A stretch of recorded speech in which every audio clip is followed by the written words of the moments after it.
Ahojte priatelia, tak momentálne sa nachádzam na mexickej posade. Čo znamená mexická posada a čo to je, tak nájdete napísané v popise nad videom. A teraz sa ideme zúčastňovať tejto posady procesie. Ako môžete zadu počuť, tak už začali ľudia spievať. Takže akože už to začína. Takže posílam vás na tento sprievod posady. Poďme, ideme.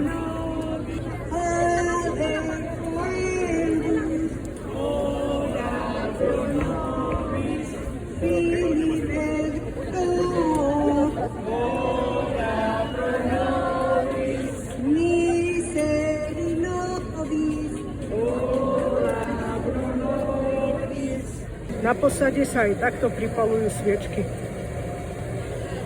Takže sviečku máme pripalenú a môžeme ísť. Troška sa posunieme dopredu, aby som to pekne videla a zachytila. Takže idem medzi dál, aby som vám to natočila con permiso. Perdón, gracias. Vlastne toto je typická pieseň posady a táto pieseň sa spieva aj keď sa stretnú na štedrý deň rodiny.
Takže spevom sa nám otvorila táto brána, cez ktorú momentálne prejdeme. Brána, alebo teda dvere.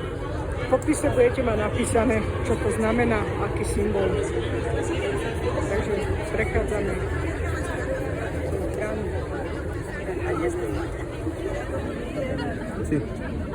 Takže teraz sa nachádzame priamo na posade.